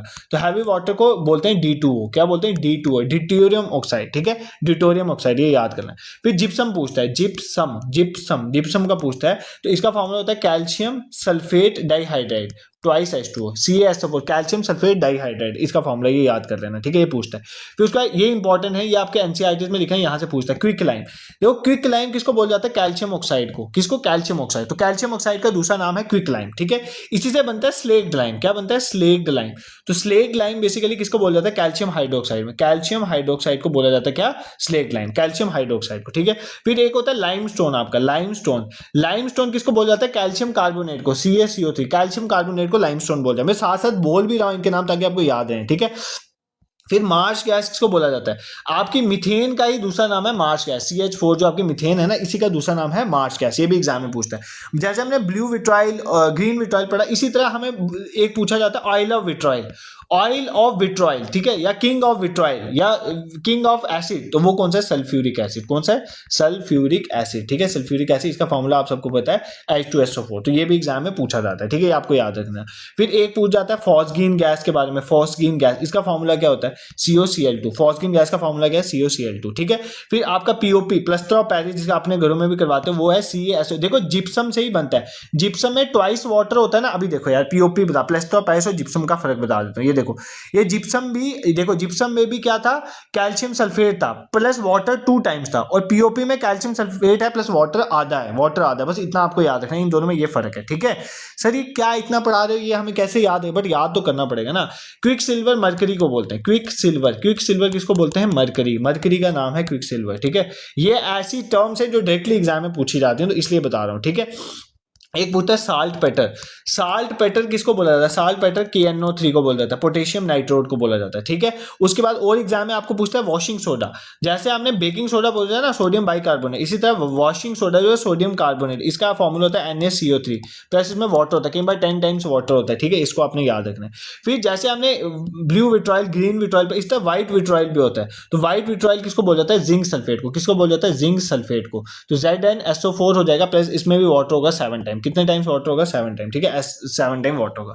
ऐसे बताने में और भी बहुत सारे इंपॉर्टेंट जो एग्जाम में पूछता है, बट इतना ही रखो, नहीं तो तुम बोलोगे सर पता नहीं पागल बना रहे, ठीक है। तो baking soda sodium bicarbonate, sodium hydrogen carbon NaCO3, blue vitriol copper sulphate CuSO4.H2O, ठीक है। ब्लीचिंग पाउडर जो है COCl2, कैल्शियम ऑक्सीक्लोराइड, ठीक है। Caustic soda sodium hydroxide. फिर dry ice solid carbon dioxide, ये तो सिंपल है। ग्रीन विट्राइल जो है आयरन सल्फेट को बोलते हैं, ठीक है। व्हाइट विट्राइल जिंक सल्फेट को बोलते हैं। हैवी वाटर जो है ड्यूटेरियम ऑक्साइड को, DTO को बोलते हैं। जिप्सम जो है कैल्शियम सल्फेट है प्लस ट्वाइस वाटर है। POP में कैल्शियम सल्फेट है प्लस हाफ वाटर है, ठीक है। क्विक लाइम कैल्शियम ऑक्साइड को बोलते हैं। स्लेट लाइम कैल्शियम हाइड्रोक्साइड को बोलते हैं। लाइमस्टोन कैल्शियम कार्बोनेट को बोलते हैं। मार्स गैस मीथेन को बोलते हैं। ऑयल ऑफ विट्राइल सल्फ्यूरिक एसिड को बोलते हैं। फॉस्गीन COCl2 को बोलते हैं। क्विक सिल्वर जो है मरकरी को बोलते हैं। साल्ट पेटर पोटेशियम नाइट्रेट को बोलते हैं। वॉशिंग सोडा सोडियम कार्बोनेट को बोलते हैं। और व्हाइट विट्राइल जो है जिंक सल्फेट को ऑलरेडी मैं बता चुका हूं, ठीक है। तो आई होप आपको ये सेशन पसंद आएगा। मैंने तो अपनी तरफ से पूरी कोशिश करी ताकि आपको जनरल साइंस के जो भी कैसे आके ही बच्चों को तो पता ही नहीं होता एग्जाम में किस तरह से क्वेश्चन है, वो आपको पता चले। बाकी जितने बच्चे अभी सेशन देख रहे हैं, अगर आपको JKSSB एग्जाम की प्रिपरेशन करनी है तो इससे अच्छा आपको YouTube प्लेटफॉर्म नहीं मिलेगा। और सबसे पहली बार मैं यहीं पर फ्रीली पढ़ाता हूं, तो ये सेशन आपके लिए अवेलेबल है सारे। आप यहां पर देखो, टेलीग्राम व्हाट्सएप को जरूर ज्वाइन करो। और जितने भी फाइनेंस अकाउंट असिस्टेंट के बच्चे अगर ये वीडियो देख रहे थे, आप मुझे काफी दिनों से बोल रहे हैं सर आप मॉक टेस्ट कब प्रोवाइड करोगे, तो I am planning the mock test for you. इसके लिए आप व्हाट्सएप और टेलीग्राम ग्रुप में जुड़ जाओ। जब भी डेट अनाउंस होगी सेक्शन और फुल लाइन टेस्ट की, मैं वहां पर बता दूंगा कि कब आपके टेस्ट जो है शुरू हो जाएंगे। देखो बिल्कुल एग्जाम ओरिएंटेड टेस्ट जो है आपके लिए लॉन्च करने तो टाइम तो लगता है। अगर ऐसे कुछ लाना हो तो मैं ले आऊँ। आपको पता है कि मैं पढ़ाता भी और लाता भी वही चीजें जो एग्जाम के लिए रेलिवेंट है। ऐसे पढ़ाने के लिए तो हजारों चीजें पढ़ा रहे हैं सारे, ठीक है। This is for today. तो अगर आपको मेरा कंटेंट पसंद आता है और मेरी मेहनत से आप खुश होते हो तो you can support bye subscribing this YouTube channel. Recommend भी करा करो बाकी अपने फ्रेंड सर्कल में भी, उससे भी जो है रीच बढ़ती है चैनल की। This is for today. Thank you so much for watching, ठीक है।